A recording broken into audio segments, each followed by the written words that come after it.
O Justiça em Questão de hoje discute assuntos relacionados à estética e à saúde. Entre os procedimentos estéticos mais procurados recentemente está a bioplastia, conhecida também como preenchimento. Por essa técnica é possível aumentar os lábios e disfarçar as linhas de expressão na face.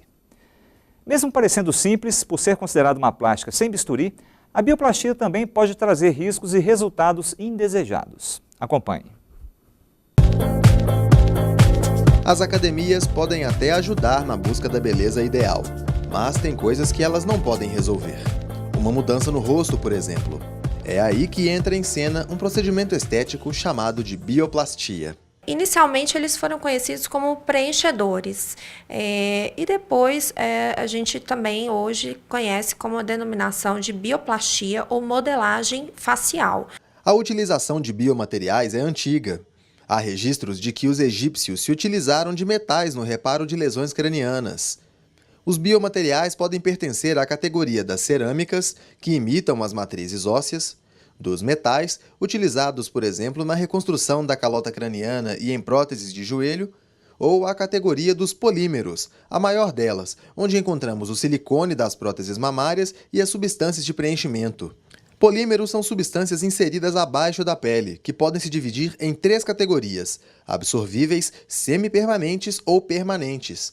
Entre as mais conhecidas estão o ácido hialurônico e o hidrogel, a substância que causou problemas de saúde à modelo Andressa Urach. As substâncias precisam ser registradas na Anvisa, a Agência Nacional de Vigilância Sanitária. A médica alerta para o cuidado com a quantidade dos produtos e as diferenças e efeitos que podem apresentar para cada pessoa.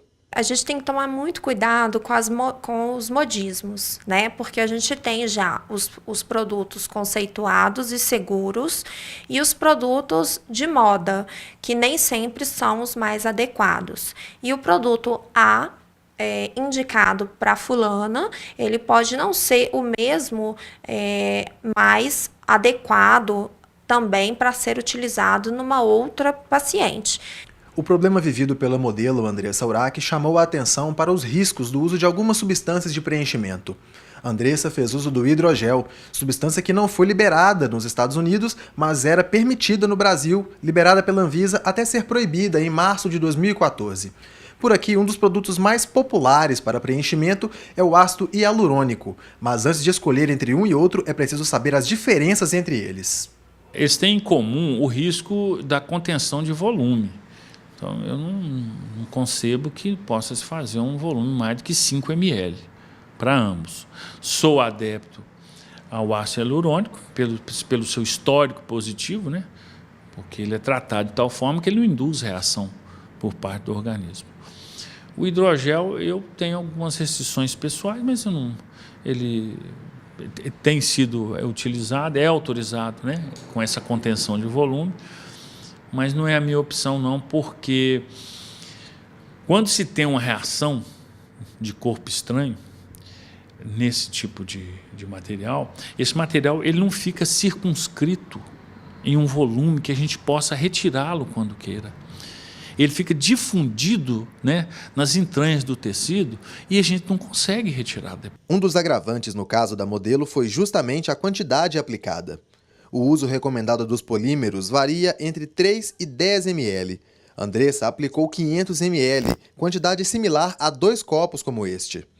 Uma aplicação não depende apenas da vontade do paciente. O médico também é responsável por aplicar apenas a quantidade recomendada, sob o risco de responder judicialmente caso algum problema aconteça. Não tem essa de se ganhar dinheiro, fazer qualquer coisa, né? Então nós temos que rigorosamente seguir o que é preconizado nos tratados, né, nos congressos. As responsabilidades do médico com o procedimento médico, quem conhece é ele. Então, ele vai fazer aquilo que ele acha que não põe em risco, não é arriscado, né? Não põe em risco a saúde e a integridade física do seu paciente. Se ele, mesmo que o paciente queira, ele enxerga o risco, ele pode sim se negar a fazer, se negar a proceder daquela forma.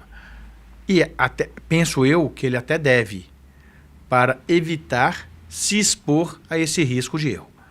Além de expor os riscos, o médico precisa também dar apoio após a cirurgia. O desembargador esclarece os textos legais que tratam do assunto. Nós temos uma legislação geral, nós temos o Código de Ética Médica, uma legislação geral que é o Código Civil, que é o Código do Consumidor, né? Eles vão nos trazer os parâmetros a seguir. E claro, o Código de Ética Médica vai trazer o quê? Os parâmetros que o profissional deve seguir para fazer para aquele procedimento. E isso vai nos levar a verificar, olha, ele seguiu a técnica correta, né? E, ao seguir a técnica correta, provocou um dano no paciente, e esse dano no paciente era esperado? Esse tipo de procedimento parece simples. Em alguns casos, basta o produto e a seringa para que o sonho de uma mudança estética se concretize.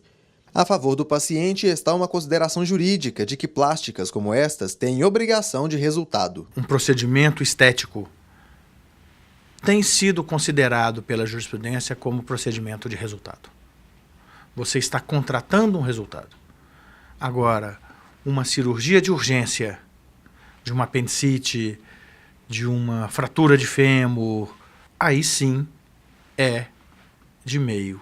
Eu tenho que fazer a cirurgia para aliviar o sofrimento ou para melhorar a condição clínica do meu paciente. Estética, ela é de resultado porque ninguém contrata uma cirurgia para ficar pior do que estava antes.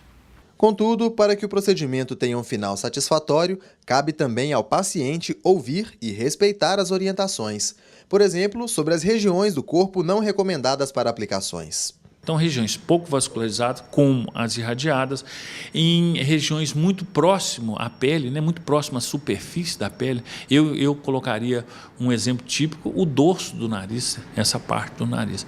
Eu acho que é uma região que a gente não deve colocar biomaterial. E o principal, escolher bem o profissional que fará o procedimento. Hoje em dia a gente tem que tomar muito cuidado com essa prostituição de oferta de serviços com profissionais não habilitados ou com produtos não certificados, não liberados, né, pela vigilância. E mesmo que forem liberados, a gente tem produtos de qualidade A, produtos de qualidade B. Essa escolha pela internet, sem você ter uma consulta, você tem que tomar muito cuidado.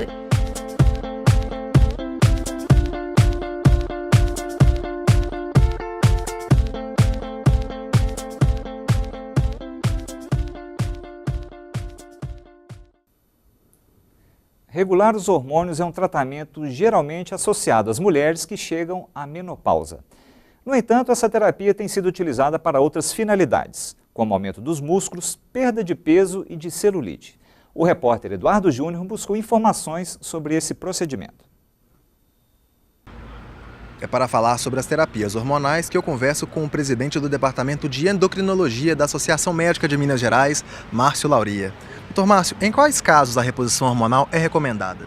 Ela é recomendada nas pessoas que têm a falta daquele hormônio. A gente repõe, então quem tem a falta do hormônio que você detecta através de um exame, e aí você faz essa reposição. E como que esse tratamento é realizado? Só por via oral? Há outras opções? Para cada hormônio existe uma maneira diferente. Alguns você pode tomar comprimido, outros são através de injeções. E existem alguns hormônios que você também pode usar através de implantes, que eles são implantados debaixo da sua pele e são liberados continuamente. Aí depende do hormônio. E temos visto aí casos recentes de utilização de hormônios para fins estéticos. Que mudanças no corpo um hormônio pode fazer? Inicialmente a gente contraindica esse uso estético dos hormônios. O hormônio não deveria fazer parte desse arsenal. Existem riscos para isso.